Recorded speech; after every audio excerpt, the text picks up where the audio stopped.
Well, we come to the segment of the player ratings of Manchester United versus Chelsea. Hope you guys are really having a fantastic Friday and everything is really going on as planned. So smash the like button, comment and share. If at all you're watching us for the very first time, endeavor to subscribe to this channel so as not to miss out on stories that we do upload in here on a daily. Rokan David is my name. And good morning. We thank God for the gift of life. And let's see how everything is going to go on. Muslims, it's called what? Juma Karim, right? I think it's Juma Karim, right? Because it's a Friday and most of you are really heading to mosques, and may Allah enlighten your day.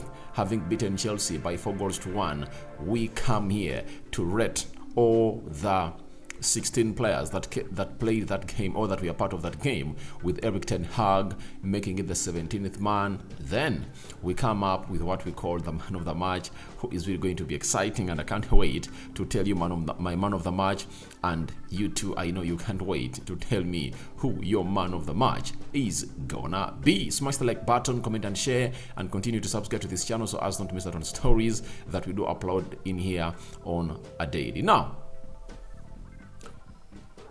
let's start off with David De Gea.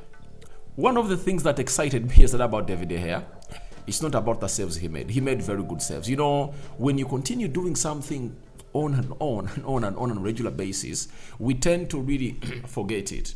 That's it. We tend to look away from it and we focus onto something different that you're not really doing perfectly. And that's why you've seen very many media people going on at David De Gea and putting out stories in media that Ten Hag is really the one responsible to approve his contract because he believes he doesn't suit his system. That happens every time he puts out a bad performance, and those bad performances have been really minimal, you know, in his career. It was against Brentford, the second game of the season, against Sevilla, away from home, and the game of West Ham. Those are the three performances that are going to hate to put up that were really horrendous. But one thing that excited me was the ball distribution. That's it. He never kept a clean sheet, but the ball distribution. Did you guys notice the ball distribution of David De Gea in this game of Chelsea? It was really apt. It was really apt, and I think he never put a foot wrong when he was distributing that ball, especially the long balls, aiming to reach Anton Martial, Marcus Rashford, Anthony, Jordan Sancho, Garnacho, those wide balls, and those ones that he passed through the middle. He is really improving, and that really takes me to a reason that he's going to be our first choice goalkeeper next season, and he's going to put pen to paper very soon. I'm giving him a 7 out of 10. That's it. He really looked great, and something that people criticize him about, he's working a lot on it and improving a lot onto it. That is David De Gea. Let's go to Aaron Wan-Bissaka, the magician. Guys, Ten Hag is a miracle maker. The hand of God is on Erik ten Hag to make players of United look better.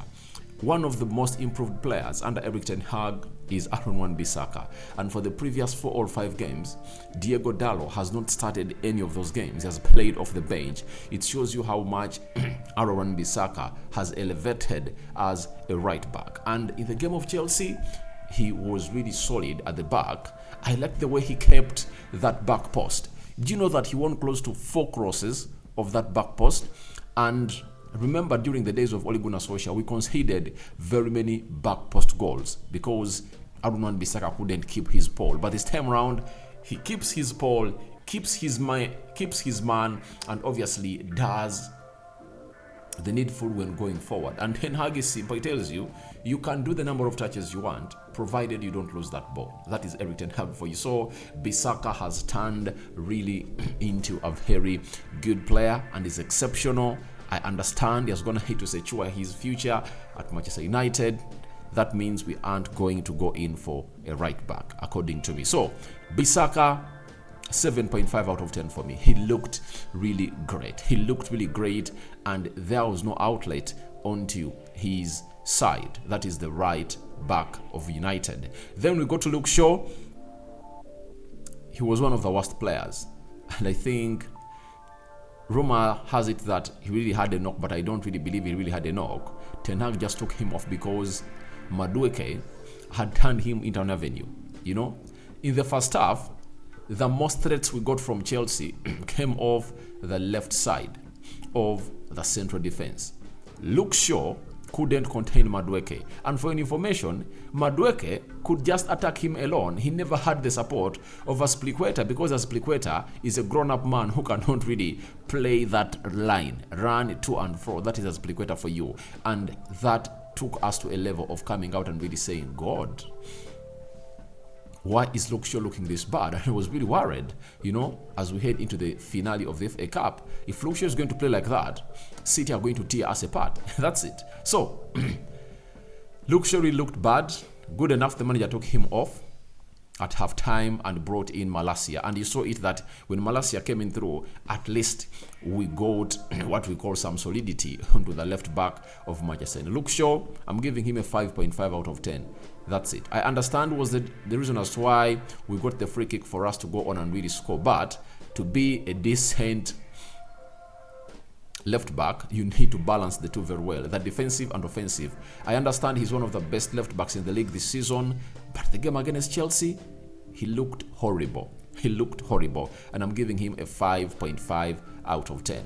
We go to Victor Lindelof, the Iceman, very good player.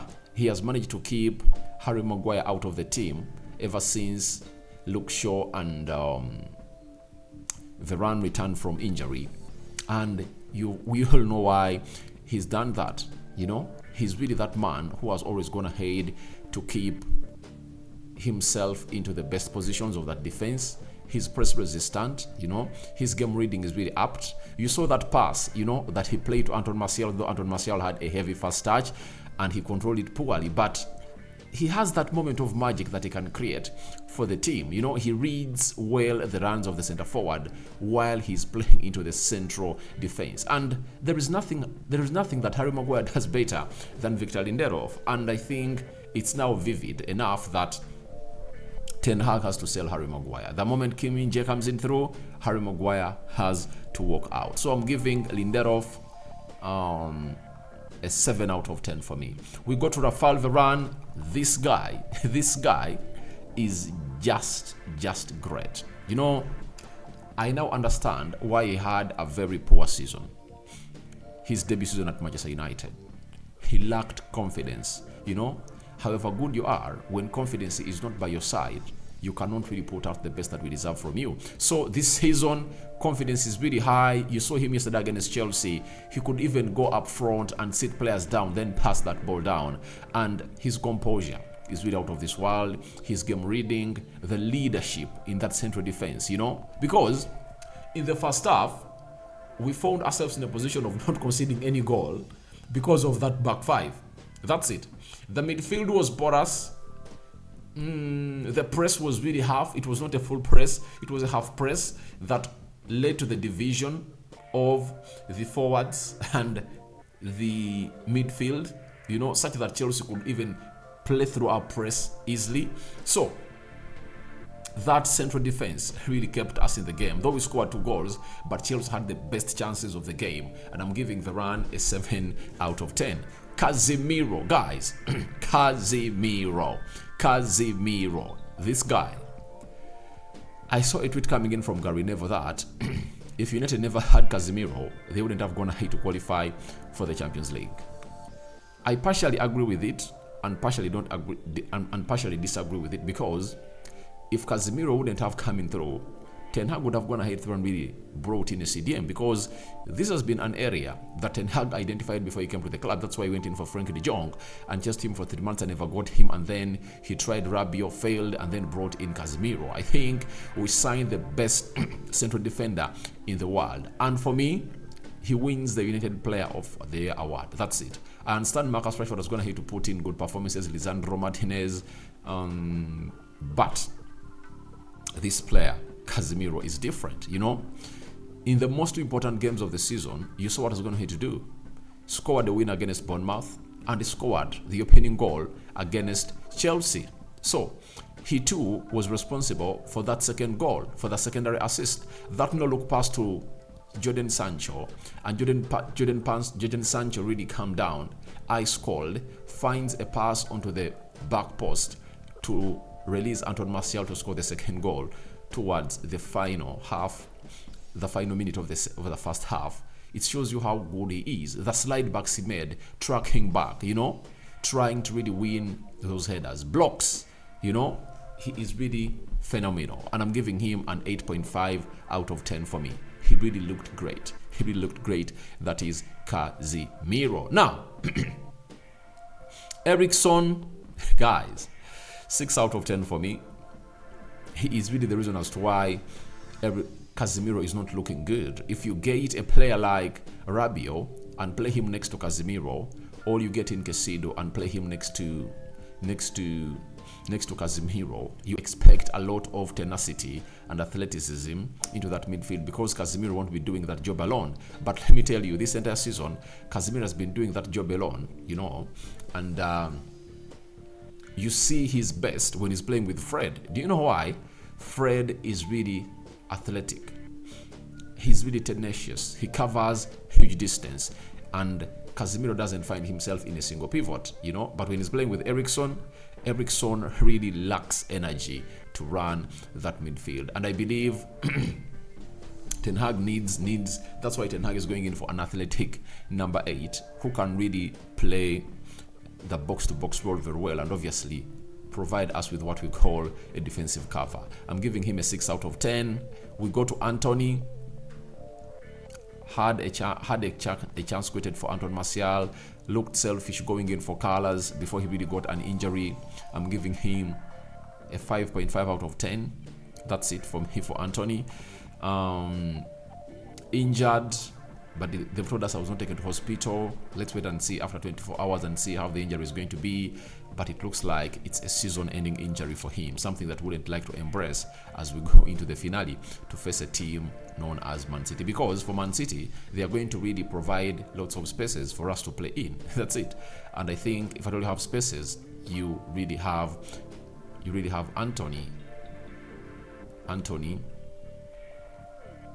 released or green-lighted to really participate in that game very well. I'm giving him a 5.5 out of 10. We go to Bruno Fernandes scoring a penalty, hitting a crossbar, but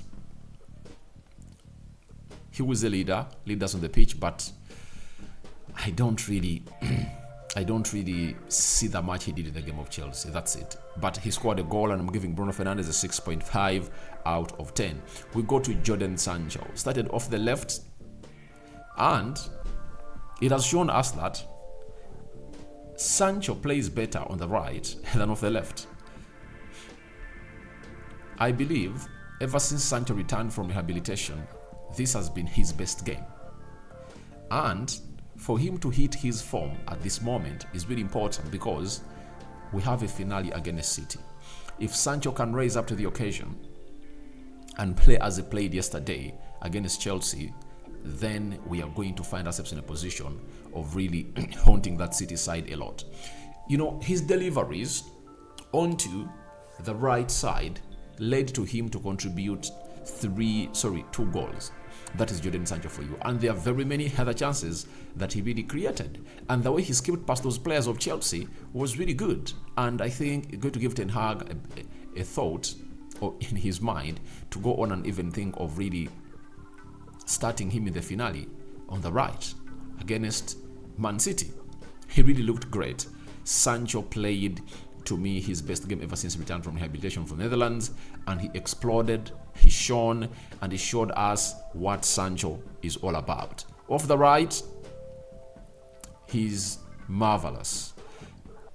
It comes in your mind that if at all Anton was in that position where Casemiro just did that no look to him, would he have gone in for an assist to find Anton Martial, or would have gone in for a curling effort to go past the goalkeeper?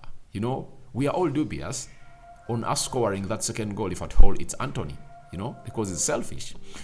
But Sancho showed us how good he is, and the fourth goal we score, pressing down that team of Chelsea, getting that ball from I think it was Chalobah, and obviously played into Marcus Rashford, and Rashford went past the goalkeeper and we tapped that ball in the back of the net. It shows you how good he is. I'm giving him an 8 out of 10. The best rating for Sancho this season, according to me. I'm giving him an 8 out of 10. So, Rashford came on through, scored a goal, coming back from injury, playing like that, and illness. 7 out of 10 for me. That is Marcus Rashford. I go to Anton Martial. I think he's unfit. You know, he lacks fitness. He sleeps a lot in very many games and in critical areas of the final third. But the good thing is that he got himself on the score sheet. We pray to it that that goal he makes just puts him in a position of really getting his confidence back. And I'm giving Anton Martial a 6.5 out of 10. That's it. Good to see him scoring when we are heading to the final, because we need all the players to be confident enough as we head into this finale of the FA Cup. That's it. Then we go to who else? Those are the 11 players. Now let's go to the substitutes. Tyrell Malacia came in through and obviously acted well. Put in a very good cross into the 18 yards box area that was missed by Martial and Eriksson. Then he really defended very well. That is Tyrell Malacia. Press resistant, 6.5. Giving him a 7 out of 10, by the way. We go to Fred, 6.5 out of 10. Scott McTominay, 6 out of 10. Who else came on? Alejandro Garnacho, 6.5 out of 10. He was responsible for the pass to Bruno Fernandes that resulted in the penalty that resulted into the third goal that killed off the game. So I think those are the 5 players that really came in through: Malacia, Scott McTominay, Fred, Garnacho, and Marcus Rashford. Not so. I think I've rated every player. Erik ten Hag, 7 out of 10 for me. So our man of the match is Casemiro. I'm giving Casemiro the man of the match of the day. So guys, thank you very much for watching through. Your ratings are welcome in the comment section below. Tell me who your man of the match was as we played Chelsea and put them to a sword of 4-1. Playing again on Sunday. Let's wait and see what's going to come out. I cover you all in the precious blood of Jesus Christ. Muslim friends, Juma Karim, and ciao ciao. See you later, my lovely mates. Bye bye.